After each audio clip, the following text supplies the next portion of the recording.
Well,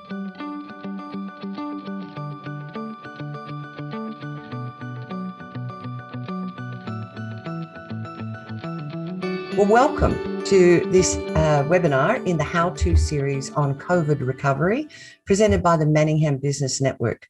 Now, this series of webinars is brought to you in conjunction with the State Government of Victoria, and we're incredibly grateful for their assistance in getting this project up and running.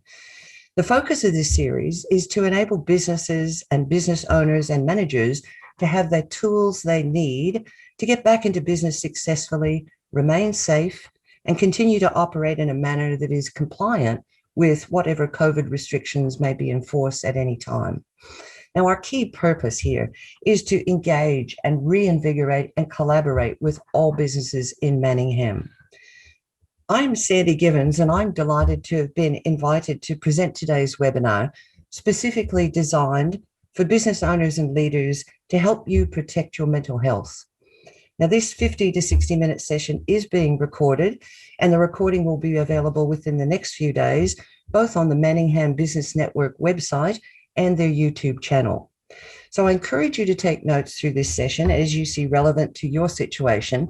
And please, if you think this information could be of value to any of your colleagues or friends or people that you know, please make sure you point them in the direction of the Manningham Business Network website or YouTube channel afterwards. Now, although I won't be taking questions during this recording for those that are attending live, I am able to stay on the line for a short while after the webinar ends to hear any comments or questions you might have then. So let me share with you what we're going to be covering today. I'll be sharing some statistics about the current state of mental health in Australia, as well as looking at some fallacies or myths about mental health and what are the actual facts that we should be listening to. We'll look at contributing risk factors to your own mental health, warning signs that I believe you should never ignore if you notice them in yourself or perhaps in someone you are connected with. And finally, how do we ask for help and where do we go to get help? Now, a really important disclaimer I need to make at the start of this session is that I am not a clinician or a registered health professional. I am not qualified to diagnose mental health conditions of any sort. And what I share with people these days in my work are strategies based on evidence-based research and my own personal experience. So what is my personal experience? Well, my experience is directly related to my reason for doing the work that I do. Many years ago, I'm sad to say, my brother suicided and chose to end his own life. That had an enormous effect on all of the family, and particularly my parents. And I remember thinking at the time, I never want to see anyone go through this again. So a large part of my motivation is essentially to save lives if I possibly can. Now, I had my own experience of a mental health condition, postnatal depression, shortly after my son was born in 1994. And I was admitted to a mother-baby unit in a psychiatric hospital where on admission, I was told the average stay was 4 weeks. And I remember later thinking that, I'm a quick learner. I'll be here for 2 weeks and get a bit of rest and then I'll go home. And it transpired that I was there for 4 months because I had a very serious case of postnatal depression. It was a borderline psychosis. And then more recently, through events that have transpired in my life, I've been diagnosed with PTSD and been through anxiety and depression. So from that context, I share my experience and my tips and my suggestions as to how we can all manage our mental health more effectively. Sadly, and it's not just the pandemic that has caused this, if you think about Australia and countries around the world, we are stressed and overwhelmed and overworked and just downright exhausted.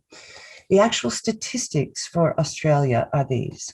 Approximately 2 million people are currently being treated for anxiety and approximately 1 million people being treated for depression. Now, those figures actually go back to around about 2014, 2015. And I know research that's been done since the pandemic started has certainly increased those figures within Australia. Now, 3 million, like it's kind of hard to get your head around 3 million people. I can tell you what 3 million people looks like. Imagine the Sydney cricket ground and fill it up with people to absolute bursting capacity and then multiply by 60. That's how many people right now in Australia are dealing with a mental health condition or dealing with anxiety and depression. There are other mental health conditions, but those are two of the most common. And what we also know about mental health conditions is that currently, sadly, this number 8 is a very sad number. 8 people a day end their lives by suicide. And research has shown us too that for every suicide, at least 25 people attempt to end their lives. Now that figure is twice the road toll. And most of the people choosing to end their lives are of working age, are in employment, work in organizations and businesses. And so this is an important issue for businesses to consider and to look at and to deal with. But of course, today's program is all about you as a business owner, you as a business leader, and how can you support yourself? Some final statistics I want to share with you is that at any given time in Australia, 1 in 5 employees are dealing with a mental health condition. Now, again, that statistic was first researched back in 2014. There was a report done by PricewaterhouseCoopers, which has now been widely quoted over the last half a dozen years or so. And I know more recent research has shown that that number now, post-pandemic, is around about 1 in 3 or 1 in 4. So the incidence of mental health conditions that are being reported is much higher than it was even a half a dozen years ago. The key thing about mental health conditions or mental illnesses, they don't discriminate. It doesn't matter what your profession is, what your income bracket is, your cultural background, your age, your gender. Mental health doesn't discriminate for any of those reasons. And we also know, based on our research, that during their lifetimes, at least 50% of Australians will be dealing with a mental health condition of some sort. Now, I share all that with you not to frighten you, but to suggest, first of all, that if you're feeling a bit unwell, you are definitely not alone. And so the next most important, thing I believe I need to share with you are what I call the fallacies or the myths that surround mental illnesses and what are really the facts that we should be listening to. First of all, we have a myth, if you like, that there's some belief in our communities that, well, mental health conditions aren't really real. We can't see them. And the truth of the matter is, you're right, we can't see mental illnesses the same way we can often see physical illnesses like broken bones. But research, again, has shown us that if we took MRI scans on the brain of someone currently dealing with anxiety or depression, the brain would often show fundamental structural changes in that person. So when we say we can't see it, well, modern science and modern medicine is showing us that we can see it. It can be proven, if you like. Another myth. I've heard people say to me, but only really weak-willed people end up with mental health conditions, surely. I mean, if they were just a bit stronger, if they just exercised a bit more, or maybe ate more healthfully. Mental health conditions, as I said, don't discriminate. You can be eating the best diet, exercising like a top athlete, looking after yourself in every possible way, and still end up with a mental health condition. Genetics don't matter, some people have said to me. Oh, well, yes, there's a bit of history in my family of mental health conditions or mental illnesses, and genetics do matter. It doesn't guarantee that if someone in your family or in your history of your family tree has had a mental health condition, it doesn't mean that you're definitely going to get one, but it does suggest that you may have a predisposition to mental illnesses of some sort. A lot of people also say to me, well, look, I'm a bit scared of going to my GP. I mean, if I get diagnosed with anxiety or depression, I mean, they're just going to put me on drugs, and I don't want to do that. And I can speak from personal experience that there is a variety of treatments that may or may not include medication that can be very effective for treating mental health conditions. In fact, I remember when I had postnatal depression, my psychiatrist said to me that she treated PND as a multifactorial illness. I said, well, what do you mean by that? And she said, well, it's absolutely chemical, that there's a chemical imbalance in your brain and the synapses aren't firing as they normally would. But it's also, in your case, Sandi, postnatally, hormonal. And based on what you've told me about your life, I believe it's also sociological and psychological. So she was referring to, in terms of sociological, the fact that just prior to having the baby, we had moved away from our home, probably about an hour's drive, and we lived in a community where we knew no one. Most of our family were interstate, and so there were no sociological supports for us when we had our child. And psychologically, she helped me reframe a lot of my belief systems about who I should be and how I should be able to cope with things. So most mental health conditions are treated by a variety of different treatments. Another myth is that, feeling down or anxious is normal now and then. And the truth of the matter is, it is. And I'll explain to you later, give you some idea of how you know when perhaps we've gone beyond normal to being actually unwell. In fact, 2 weeks is often the guideline that is given around this by most mental health practitioners. And that is, if we're feeling down or more anxious than normal for more than 2 weeks, then it probably is a red flag warning us that maybe we should seek some professional help. Other people believe that untreated mental health conditions eventually recover anyway. So why bother going to a doctor, or why bother taking medication or pursuing other treatments? Now, to be honest, that's possibly true. I've heard that myself many times from practicing medical people. But the bottom line is, it's maybe. Maybe it will eventually get better. And absolutely what we know is the same as if we had a physical ailment of some sort. The sooner we have that physical ailment treated, then the sooner we're going to recover. And it is no different whatsoever with a mental illness. And finally, a big myth in business today is that someone who has been diagnosed with a mental illness cannot perform normal work duties. And that is absolutely not true. If someone is diagnosed with anxiety or bipolar or depression, whatever the case may be, if they're receiving effective treatment, they most certainly can perform their fundamental duties in their role. Now, not part of this webinar, but part of the work I do is helping organizations understand the reasonable adjustments they're legally required to make for any of their employees who do have a diagnosed mental health condition. The key is the employee is able to still perform the core aspects of their role.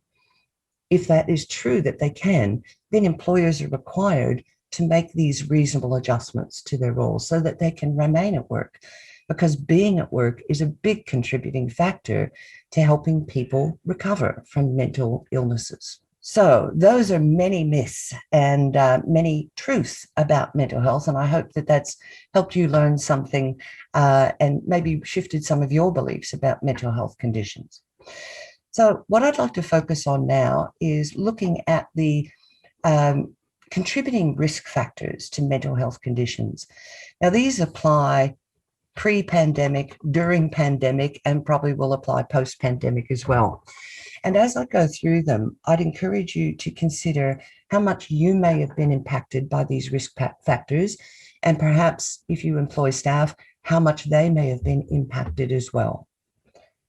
So the first one is accelerated change, an unexpected change, which of course the pandemic has caused us. Now that's a big contributing risk factor to mental wellness. Because it creates two things for us, that lack of certainty. And we're all still experiencing that now. How far in the future can we plan? If we've got some work booked in for next week, is it really going to go ahead? So that lack of certainty is very unsettling. And also that sense that we've lost control. And as business owners and business leaders, we're normally in pretty good control. We normally can control cash flow, and we can control, getting supplies from our suppliers and moving them on to our customers and delivering the products and services that we are highly regarded for doing quite well. But suddenly some of that seems to now be beyond our ability to control it. So that can certainly increase our risk factors for mental illness. The second thing, of course, is stress. And you think of all the things that could be causing us stress, not just now during a pandemic, but generally running a business. There'll be times when maybe we have too much work going on, or maybe we have too little, which leads us then to start worrying about finances and cash flow and our ability to meet our debts. We may be worried about staff well-being, particularly at this time during the pandemic. And another key factor is parenting, what I call both directions. Some business owners and leaders may have young children that they're still, even in terms of lockdowns, doing homeschooling with. But a lot of us too may have aging parents whose health is deteriorating, and maybe they're looking at now moving into supported living of some sort. And that all adds stress to our lives. There's also fatigue. Now, again, remember that I mentioned before about it's normal to feel anxious or sad now and again. It's normal to feel fatigued now and again as well. But bearing in mind that 2-week kind of window that we could look at, if we become excessively fatigued and we are not getting any renewal of our energy levels, it can lead to both physical as well as mental injury. And by mental injury, I'm talking about depression and anxiety and other related mental health conditions. So fatigue is something we need to look at. The idea of isolation and certainly working remotely. Now, even pre-pandemic, this was very relevant to FIFO workers, fly in, fly out, people who were away from their normal social circles and their families when they were out working on a mine or an oil driller somewhere. But when we lose those normal work and social connections, that can increase our risk of being diagnosed with a mental health condition. Then we have conflict. Now, the conflict may be between ourselves and someone else, either at work or in the business context or in our personal life. Or it could be that we're not directly involved in the conflict, but we are aware of or witness to conflict between people at work or people in our personal life. And that certainly can contribute to our risk. Another one is workplace violence. And I'm very sad to say that this is most prevalent in occupations such as you can see on this slide that are primarily there to help other people. So in the fields of health and even retail, the number of retail workers who are on the receiving end of verbal abuse from people who feel like their order, they came to click and collect and their order wasn't right when they picked it up. Definitely first responders, professional services like insurance agents, and even superannuation organizations, accountants, people who we connect with to help us feel financially secure. Now, the workplace violence isn't necessarily physical, and it doesn't, if it is physical, it doesn't mean it's necessarily punching or hitting. It could be spitting on someone. That's called workplace violence. And of course, any level of abuse and aggressive yelling and anger directed at someone is considered workplace violence. Now, these last two are particularly relevant for you to think as a business owner, am I missing this?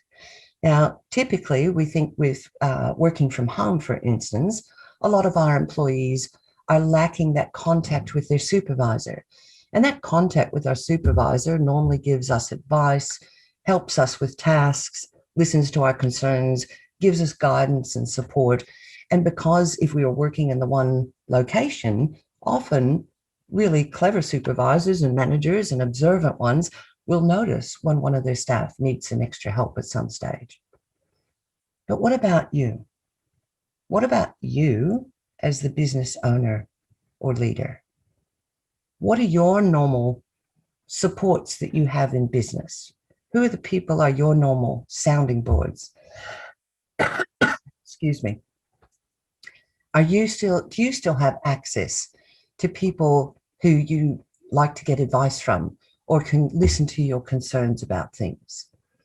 This is so important for you as the business owner, because if you're not well, you're not being at your very best to be able to help your staff, your clients, your suppliers, and even in your personal life, obviously, your family and friends.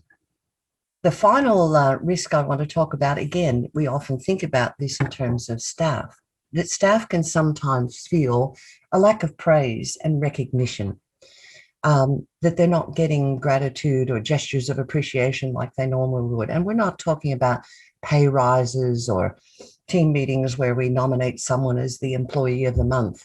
We're talking about the everyday thank yous, the everyday thumbs up, job well done, because all of those things help us feel more pride in our work, more confidence in our contribution, and increase our feeling of being valued, not only in the business, but in our community. So as a business owner, are you feeling like you're missing out on some of that? Are you feeling that your customers aren't as quick to compliment you as they might normally be? Because after all, at the moment, they could be going through massive concerns of their own. So when we fail to have these elements in our life, that can be seen as a risk factor in contributing to a mental illness.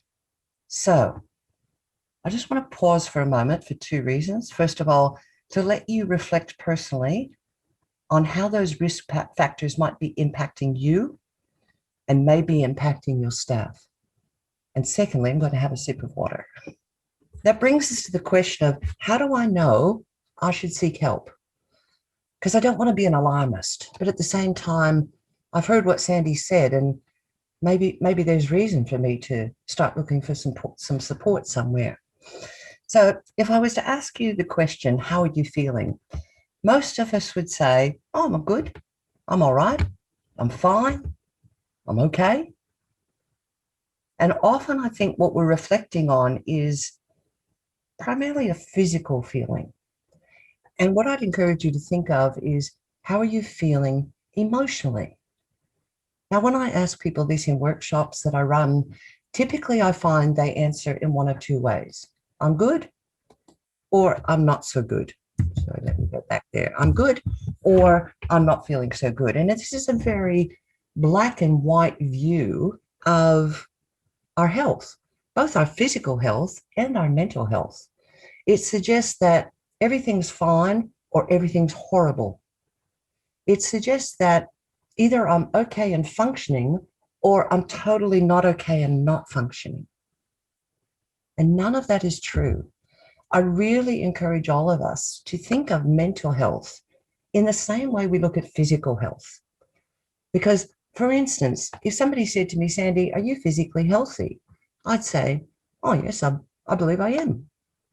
But if they said, Sandi, are you physically healthy and fit enough to run a marathon this weekend? I'd say, absolutely not. Because physical fitness is, of course, a spectrum. And I suggest, with all respect, it is the same with mental health. That at one end of the spectrum, we have totally positive, healthy functioning. And at the other end of the spectrum, severe impact on everyday functioning, on our ability to make decisions, on our ability to concentrate and focus, on our ability to enjoy activities that normally would bring us great pleasure. And there is a whole continuum in between all that. So I encourage you, when you look at, well, how mentally healthy am I, or how mentally fit am I? It's not a good or bad situation. It's a continuum. So what might be some of the signs and symptoms that you would want to watch out for? So signs are typically things we can see, and the symptoms are typically things we can feel, or behaviors that we might experience in our body. So there may be physical symptoms or signs that we notice. It could include things like feeling our stomach is turning over all the time, or feeling quite nauseous, Maybe we notice we're having heart palpitations or our heart races at times when we haven't exerted ourselves in any way. Or maybe there's a lot of tension in our neck and shoulders. Now, I'd put my hand up and say, gee, I think I could have a massage every day on my neck and shoulders, and the therapist would still find lots of work to do. So that in and of itself doesn't mean, ooh, I must have a mental health problem. I know my body well enough to know that that's kind of where I carry the tension in my body. So what we're looking at here is if we're considering on, how mentally healthy or fit am I? We're looking for a range of symptoms, and we're looking for something that's unusual for you, different for you. So it could be regarding your thinking processes, that you are finding it hard to concentrate, or that you're slower to make decisions than you normally would be, or you're finding your level of confidence in making decisions has reduced dramatically, and that you second guess yourself and you feel more full of self-doubt. Perhaps it's a difficulty in being able to concentrate or focus in some way. Again, different to how you normally would be. And then there's behavioral changes, things like sleeping more or sleeping less, appetite, a bigger appetite or a greatly reduced appetite, and reduced pleasure in activities that you know you normally would enjoy. Some key signs there that I think are important not to ignore. Here's a few more. How you might be feeling. You might be feeling sad or anxious or low or flat or lacking in energy regularly, like on a daily basis. You might feel overwhelmed. And I know as business owners, goodness me, we often feel overwhelmed. We often look at our to-do list for the day and we go, well, how am I going to do that? But we're talking again about overwhelm that isn't how you normally would feel about the set of tasks in front of you. And finding it hard to solve problems, finding it hard to perhaps think creatively. This feeling of being pressured and that you're sort of switched on all the time, that you can't relax in ways that you normally would, that reading a book or going for a walk in nature or listening to music isn't relaxing you and helping you switch off the way it normally would. And you're not taking breaks or having family or social time like you normally would because of your huge to-do list and your sense of overwhelm. And finally, think about your behaviors with others, with other people that you normally interact with quite efficiently, effectively, and happily. Maybe you're feeling more on edge than normal, that you're ending up being more argumentative than you normally would be, or even feeling resentful if someone says to you something good that's happened to them in their life, or they've had a major success of some sort. And there's a part of you that goes, well, I deserve that too. And the answer is, of course you deserve that. But if there are daily feelings of this resentment, that is a warning sign. That is a red flag. And also comparing ourselves to others, big warning flag. And I know we often do this, and it's sometimes the way we benchmark our results in business is to compare ourselves with our competitors and how they're traveling. But excessive comparing ourselves to others and saying, well, their life seems okay and mine's terrible. All very important signs for you to take notice of. So there is something online, there is something available to you. It is called the Kessler Psychological Distress Scale, otherwise abbreviated to K10. So if you want to do some sort of quantifiable way of measuring how you're tracking along that mental health continuum, I highly recommend you do this, and I'll give you a URL where you can access it online in a moment. What it is a self-reporting questionnaire. So it's just you answering a series of questions. There's 10 items on the questionnaire. And for each item, you respond, you feel this, whatever has been described in the item. You don't feel it at all. You feel it a little, some, or most of the time, or all of the time. So you could just choose some of the time all the way through. But really what this scale is wanting to help you ascertain is, if on that mental health continuum there was a midpoint, are your answers more inclined to go to the healthy side or the unhealthy side. And the questions ask you to reflect on how this has impacted you over the past 4 weeks. So they're suggesting you look at a longer period of time than the 2 weeks that I've been referring to. Now, I know you don't need to write this URL, but you'll notice it's on the Beyond Blue website. And if you simply Google Beyond Blue, you will find their website straight away. And when you get to the Beyond Blue website, you can search for K10. And it will take you to the page where you can respond to the questions online. Now, your responses aren't recorded, they aren't traced, you're not asked to give your name or your email address. What I think is really great about doing this online, though, is that very cleverly behind the scenes in the Beyond Blue website, your answers are examined, and it then, based on your responses, leads you to different areas and different resources on the Beyond Blue website that you may find helpful based on the responses you've given. So Google Beyond Blue, and when you get there, search for K10. It's a very reliable measurement that many mental health practitioners, psychiatrists, psychologists use quite regularly in their work. More importantly, though, I'm a great believer that we know ourselves quite well. And sometimes we forget to trust our gut. We forget to trust our instinct. So I have a great question I would encourage you to ask yourself, because this will reveal quite a lot. Now, I was first asked this question when I had postnatal depression, and after I'd been admitted to the mother-baby clinic.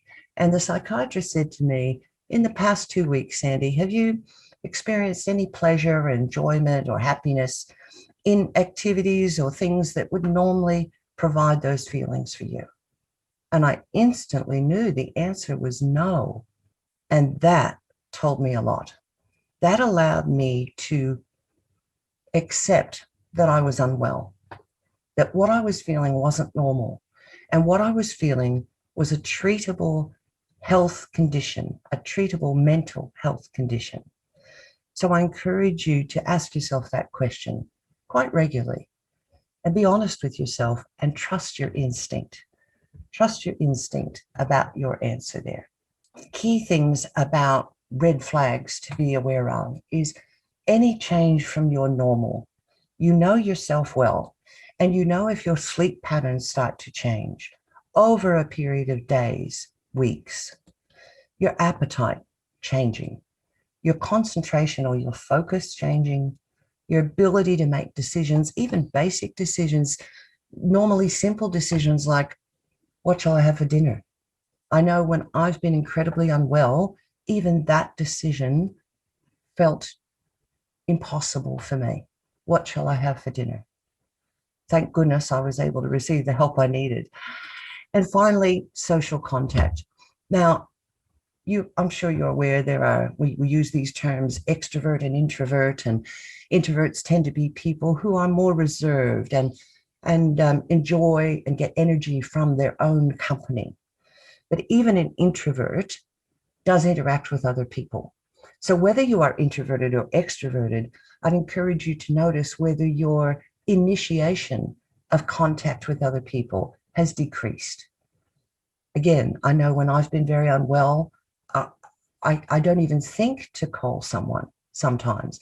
And yet if somebody calls me, I love having the chat. So it has your proactiveness about social contact changed in the last 2 weeks or over the past 2 weeks. Remember, trust your instincts. One of the reasons I do this work is I want to help people find the courage to ask for help when they want it, when they need it. And a lot of times people have said to me, Sandi, when you're so brave to share your story, to tell us the things you've been through with your mental illnesses. And my response, quite honestly, is that's why I do the work I do, because we shouldn't have to be brave. If I had to go to my employer and say, I need 2 weeks off to have my appendix out, that should be no less stressful for me than going to my employer and saying, I've been diagnosed with anxiety and I need 2 weeks off to start my recovery. We need to think of mental and physical health as being on the same plane. So why do we hesitate? Well, one thing that people tell me over and over, oh, I'm not that bad. I'm still coping. We're not meant to cope with life. We're meant to live life. It's also the stigma. Just yesterday,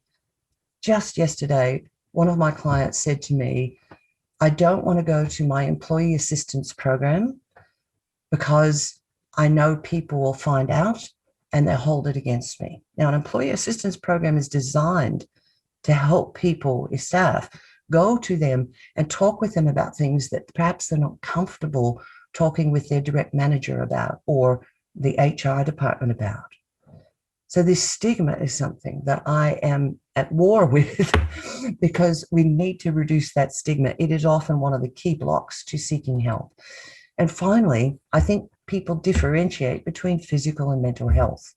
That if we had a pain in our side for, I don't know, a day or two, we might go, oh, okay, I'll give it when it first came on, we might go, well, maybe it's something I ate, or I'll give it a couple of days to see if it goes away.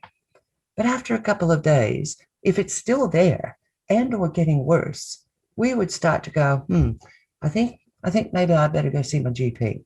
Now, I'm not suggesting 2 days of feeling depressed or sad or anxious or any of the other things we talked about means you should get to your GP straight away. Remember, 2 weeks is a good time a good window to look at. But please, you wouldn't ignore physical symptoms. So let's not ignore some of the mental symptoms we might have. So how do we ask for help? I have this picture here because I believe to a degree it requires us to be courageous. It requires us to be brave enough to take that mask off and seek help. Now, whether you seek help from a partner, a friend, a colleague, or your GP or a trusted medical professional, it's really your choice. It's someone you're comfortable with and someone you can trust. So be brave and remove your mask, and maybe say to them, look, I'm finding things hard right now. Look, I've never experienced this before. I seem to be having trouble just focusing on one thing at a time, that my mind is scattered all over the place. Or maybe you say to this person, if you could just listen while I talk, I don't expect you to have the answers, but I need to get this off my chest. I need to kind of talk it through. And when I've finished, if you've got some ideas that you'd like to share with me, that's fine. But please, I don't expect you to fix it. Of course, that's what you might say to your partner or your friend. That if you go to your GP, again, you're not expecting them to wave a magic wand and fix it. But a GP or your trusted health professional is qualified to be able to perhaps not definitively diagnose a mental illness. They're qualified to know perhaps whether you do need to be referred to a psychologist or a psychiatrist or a counselor of some sort. We just need to be brave. Now, in addition to partner, friends, colleagues, your GP, trusted health professional, there's 3 support resources I want to share with you today. I confess I have a huge preference for Beyond Blue. I've had a strong association with them for probably some 7 or 8 years now. I have been trained by them. I have represented them in running seminars on how to create mentally healthy workplaces. I work as a volunteer speaker for them, sharing my lived experience, as well as volunteer at public events for them. So there's their details on the line. Their support number there is 24/7, the 1300 number.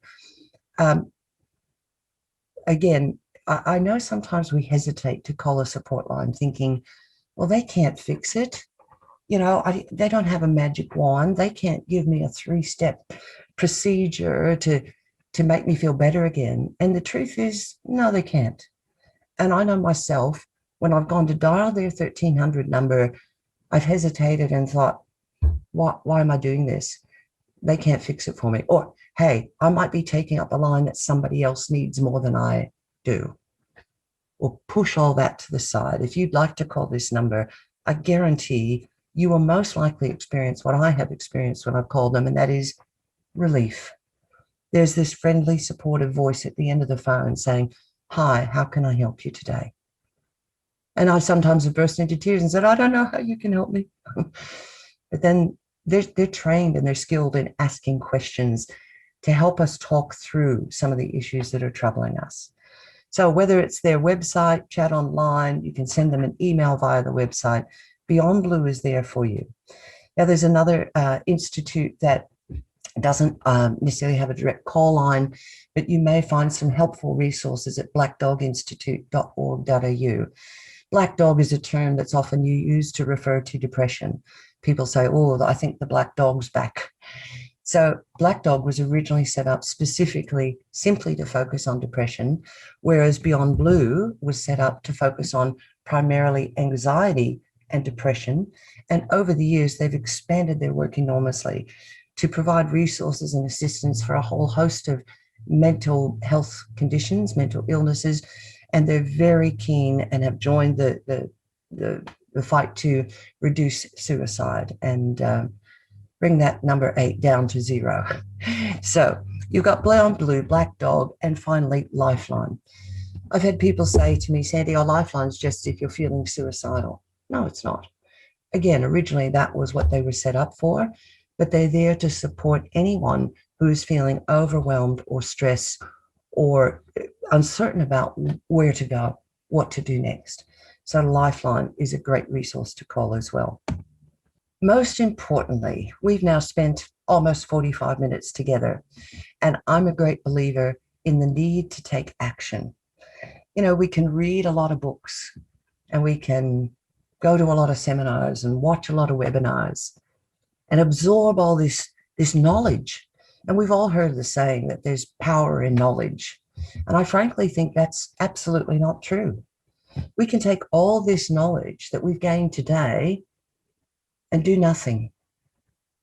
And that means nothing will change in our lives, because the real power we have is in the action we take based on the knowledge we acquire. So I fervently would love you to create yourself, dare I say, a to-do list, because I know you might already have a very big one. But this to-do list is for you.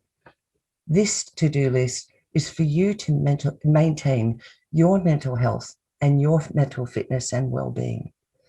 What are the 1, 2, 3, 4, or 5 ideas you've gained from this webinar that can help you achieve and maintain optimal mental health?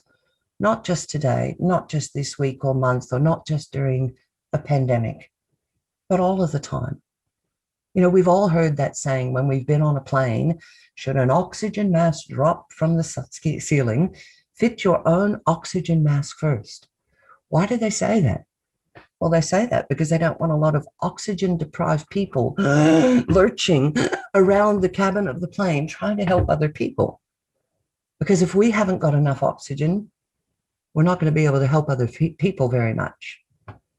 And in the same way, if we don't have enough oxygen, if we're not looking after our mental well-being effectively enough, we're not going to be able to help other people, our clients, our family, our friends, our community. So please create a to-do list, something that you commit to doing for yourself and for the people who care about you, about how you're going to maintain your mental health and well-being. Now, on the screen at the moment, you can see contact details for myself. My website is there, psychologicalsafetyworks.com.au. There are free resources there, and including one that comes to mind is how to prepare to have a mental health conversation with someone you care about, perhaps your employee or someone else you know. So feel free to help yourself to those resources. I also have a podcast called Psychological Safety Works, and you can listen to and subscribe to the podcast there on my website. And if you want to be in touch with me directly, you can see there my email address and my phone number. I sincerely thank you for being here, for prioritizing yourself, and making sure that you're learning what you need to learn to be able to look after yourself and also look out for others. So stay safe and be well, And thank you so much for being here. It's been a joy sharing this with you, and I wish you well.